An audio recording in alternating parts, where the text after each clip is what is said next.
Alright guys, I'm Maxime Compagnon from Digital Collective, and today I decided to make a small explanation video about my status and about what happened. As some of you may know, 1 month ago we had a pretty heavy crash in high steep mountain terrain in the Alps in Europe. And the reason for that was that I suddenly had to evade a material transportation cable. Unfortunately, we crashed really hard, and because I had a friend of mine in the back as a passenger. He's okay, so he has the same kind of injuries as I do. We've been now back in our families for 2.5 weeks after being two weeks in a hospital and getting surgeries. Our main injuries are broken lumbar spines, and so we both have that. And on my side, I have a broken suborbital on my left eye. Fortunately, it didn't have any impact on my sight. So I would like especially to talk about how the search and rescue activities went so far, and also what protected us, because I think the lessons learned from that mishap or from that accident could be a huge benefit to all of you, I hope. So the first point is, of course, I'm glad my aircraft was really robust. So this is, of course, a huge part. So I had a tandem-seated aircraft, a Celine Savage cruiser. And in case of, we had a lot of luck, definitely. My point is, you may have luck, but you can make your luck as well. And this is the whole point of having safety gear. For many years, actually I've been flying my bird for almost 7 years. I've been sometimes wearing a helmet. It was a flight deck crew helmet, but I wasn't really satisfied about that because it wasn't really suitable to the kind of impact I could get in a crash in my airplane. This is the reason why I decided to purchase a real flight helmet 1 year ago, exactly. And that flight helmet is an MSA Gallet LH50, so a helicopter helmet. And also several years ago, Big Ren, Greg Ren from Bushwagonist, decided to make a video together with Zane Jacobson from backcountrypilot.org about a safety vest and what a safety vest could bring. So I would like to especially talk about these two safety gear items, and I will talk about the impact. So first, in a tandem-seated aircraft, there's a serious chance to hit one of the parts, one of the tubes from the cabin during a crash. And there are many reports about that. I will put a link on a report, or for a report from the FAA, and it's really interesting to read about that. So the first safety gear I would like to talk about is the helmet. Many of you are already wearing one, and in my case I decided to get an LH50 from MSA 1 year ago because of its very low profile, and my cabin was quite narrow, so it was important to have that. During the accident, during the first impact, which was really heavy, I had quite huge impact on the backside of my head, as you can see here.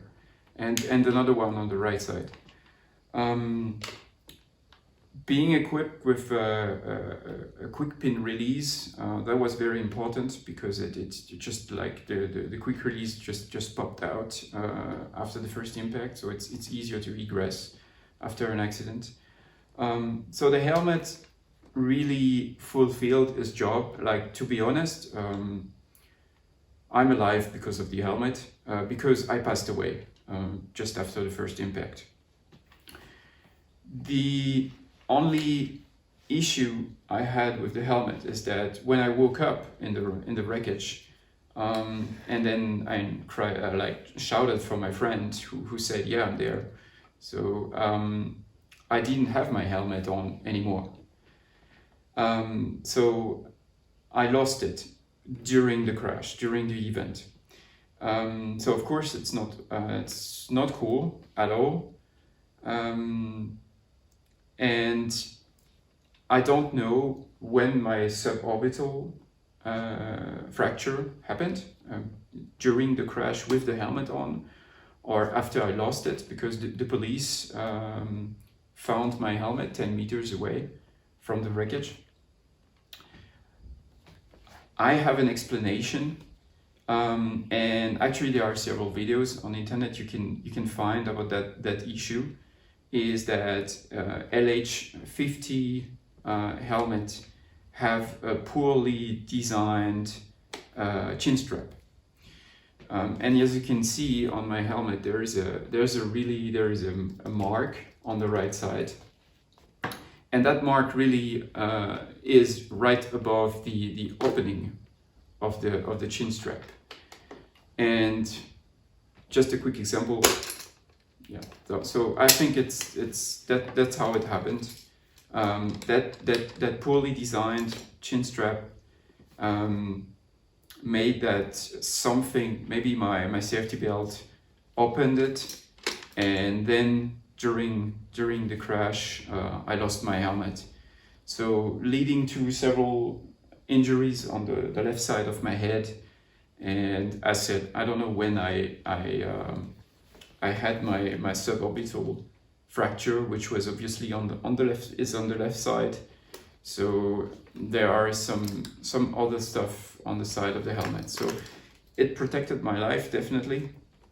But my first recommendation is to all of you guys already flying with an MSA Gallet, either an LH50 or an LH250, is really you should change your chin strap and basically really fix that one.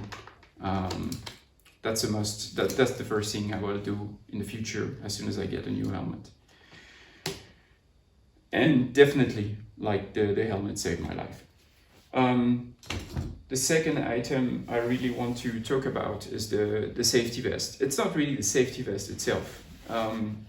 It's the concept of the safety vest, as Greg explained in his video for backcountry pilot.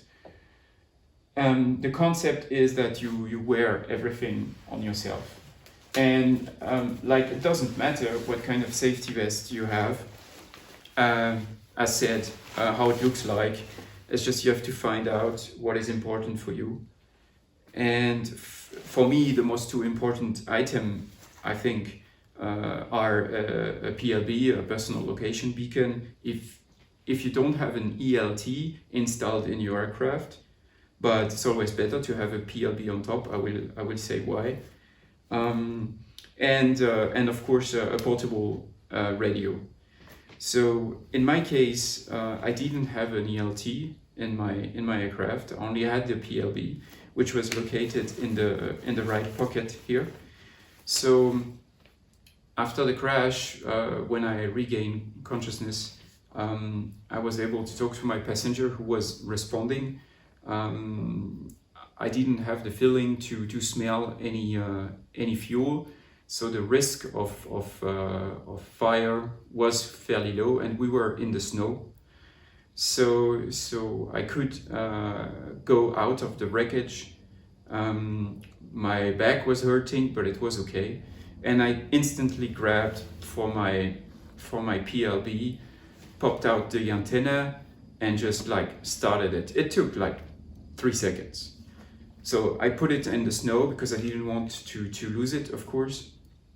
And then I went back to my friend to help him out because he was still strapped on his seat. So and we just moved away slightly from the airplane because his back was hurting as well. And we started to wait. And to be honest, between starting the PLB and hearing the first chopper coming incoming to the scene, I don't know, like 15 to 20 minutes maximum. So they were not far away, but after that, I talked to the responsible of the Aeronautical Rescue Coordination Center. This is a French Air Force search and rescue unit. Why French? Because my PLB, I'm French, obviously, and my PLB is registered in France. So that PLB is emitting on the global COSPAT-SARSAT satellite constellation, which is mostly used for search and rescue, and it's emitting on 406 megahertz and also 406 GPS and 121.5. So it was like beeping all over the place. They received my distress call. They saw that it wasn't a drill, and they directly took contact with their Austrian friends or colleagues, and the Austrian people directly launched 2 helicopters to search for us. We were lucky because the weather was really good. So within not even 20 minutes they were there. So I could stop my PLB, grab in a pocket just above it, grab my portable radio, and then talk with the helicopter pilot on 121.5. So these are definitely, in my opinion, the 2 most important items. Now back to the safety vest.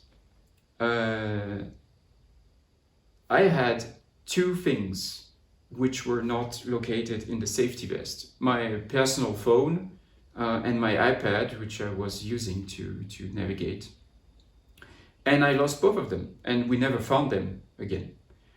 So in my safety vest, I had a backup phone from my office, actually.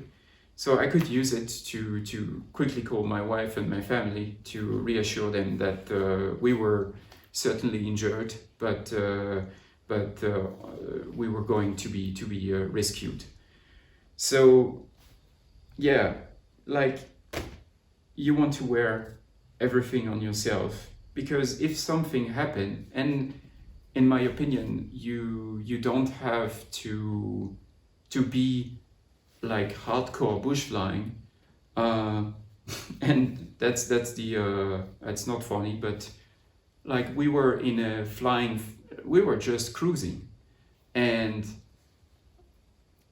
I never expected to suddenly have a material cable in front of me. So basically I had to react instantly, and after the crash, I was happy that the training I had, also knowing where are my safety stuff, what to do, who to call, the helmet, like it saved us. It's just like, you make your luck. And I think we had a lot of luck, and it just increased it. So that's my feedback. Now we have a long road ahead because of our spine injuries. So we will see. That's all. So I wish you all a great holiday season, a Merry Christmas, and I hope to meet some of you guys in the near future. And please take care of yourself and enjoy this special time of the year with your family.